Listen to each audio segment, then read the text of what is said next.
दोस्तों अब धीरे धीरे कलांशु के जो हाइब्रिड पौधे हैं उनमें फ्लावरिंग काफ़ी कम होती जा रही है, क्योंकि लगातार टेम्परेचर बढ़ता जा रहा है। और जैसे ही टेम्परेचर 35 डिग्री के आसपास पहुंचता है, वैसे ही हाइब्रिड कलांशु के पौधे में फ्लावरिंग बंद हो जाती है और पौधे धीरे धीरे ख़राब होना स्टार्ट हो जाते हैं। तो आज के वीडियो में मैं आप लोगों के साथ में शेयर करूँगी कि हाइब्रिड कलांशु के पौधों को गर्मी में आप किस तरीके से सुरक्षित रख सकते हैं।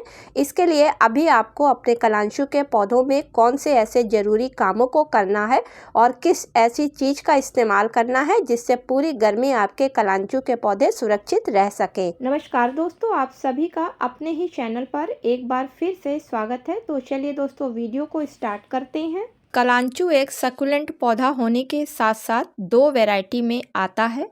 एक इसकी वैरायटी हाइब्रिड होती है और हाइब्रिड वैरायटी में कई कलर के फूल आते हैं जो कि नवंबर से खिलना शुरू होते हैं और मार्च तक खिलते रहते हैं।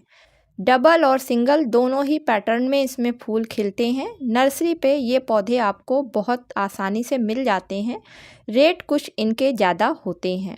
और जो इसकी दूसरी वैरायटी होती है वो देसी वैरायटी होती है, जिसमें कि सिंगल पैटर्न में ही फूल खिलते हैं। ये वैरायटी काफ़ी हार्डी होती है, इसी के साथ में ये जल्दी ख़राब नहीं होती है। इस वैरायटी के पौधों को आप एक पत्ती के द्वारा और कटिंग के द्वारा बहुत आसानी से मार्च अप्रैल के महीने में उगा सकते हैं। ये पौधे अप्रैल लास्ट आते आते अपनी ग्रोथ को रोक देते हैं और फिर अपनी नई ग्रोथ को ये बरसात के बाद यानी कि सितंबर के महीने से स्टार्ट करते हैं। इनमें एक बार फूल खिलने के बाद में 1 महीने तक वैसे ही बने रहते हैं। 1 महीने के बाद में इनके फूल मुरझाना शुरू होते हैं। तो दोस्तों आइए देखते हैं कि गर्मी और बरसात के सीज़न में हम अपने कलांशु के पौधे को किस तरीके से अगले सीज़न के लिए बचा कर रख सकते हैं।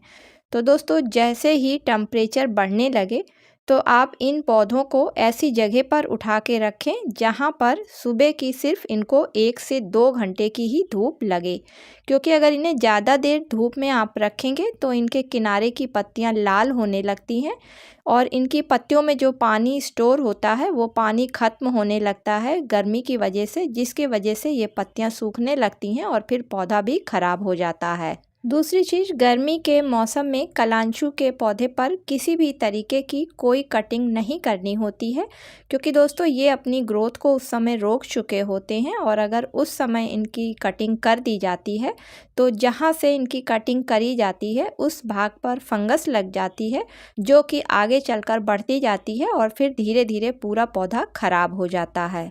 अगली चीज़ आपको ध्यान देनी है कि कलांशु के पौधे को ना तो बहुत छोटे गमले में लगाना है और ना ही बहुत बड़े गमले में लगाना है, क्योंकि दोस्तों इनकी जड़ें ऊपर की तरफ ही होती हैं और अगर बहुत छोटे गमले में लगाया जाता है तो टेम्परेचर जब ज़्यादा होता है तो उसकी वजह से इन पौधों की जड़ें खराब हो जाती हैं। और अगर बहुत बड़े गमले में लगाया जाता है तो जब इनको पानी दिया जाता है तो पूरी तरीके से मिट्टी सूख नहीं पाती है और नमी की वजह से ये पौधे खराब हो जाते हैं। अगला काम आपको करना है कि अगर आपको अपने पौधे को गर्मी और बरसात के सीज़न में सुरक्षित रखना है तो उसके लिए जैसे ही आपके पौधे पर फूल खिल चुके हों तो किसी कटर की मदद से नीचे से जहाँ से 2 पत्तियाँ होती हैं उस जगह से हटा दीजिए, जिससे कि पौधे की एनर्जी बची रहे।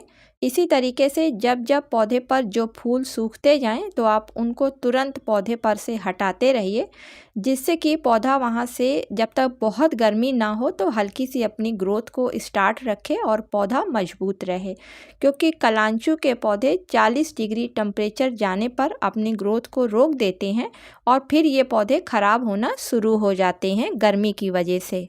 लास्ट में दोस्तों इन पौधों की जड़ों और पत्तियों में बरसात के और गर्मी के समय में बहुत जल्दी फंगस लगने लगती है और पौधे ख़राब होना शुरू हो जाते हैं। तो इसलिए अभी से आप हर 15 दिन के अंतर पर कोई अच्छी फंगिसाइड मिट्टी में ज़रूर मिलाते रहें, जिससे कि इनके पौधों की जड़ों में और इनकी पत्तियों में किसी तरीके की फंगस ना लगने पाए और पौधा बरसात और गर्मी में सुरक्षित बना रहे।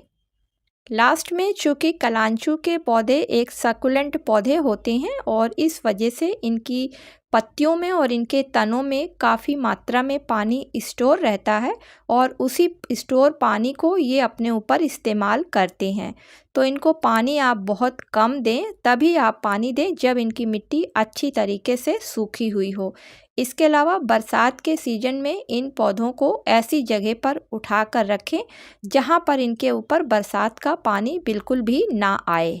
तो ये थी कुछ ऐसी चीज़ें जिनको कि ध्यान में रखकर अगर आप अपने कलांचू के पौधे की देखभाल करते हैं तो दोस्तों निश्चित ही रूप से आपका कलांचू का पौधा अगले सीजन के लिए पूरी तरीके से सुरक्षित बना रहेगा। तो दोस्तों उम्मीद करती हूँ कि आज का वीडियो आप लोगों को पसंद आया होगा। यदि पसंद आया हो तो इसे लाइक और शेयर करें और चैनल पर पहली बार विजिट कर रहे हैं, वीडियो पसंद आ रहा है तो चैनल को सब्सक्राइब करें। मिलती हूँ किसी अगले वीडियो में किसी नई जानकारी के साथ में। तब तक के लिए दोस्तों हैप्पी गार्डनिंग।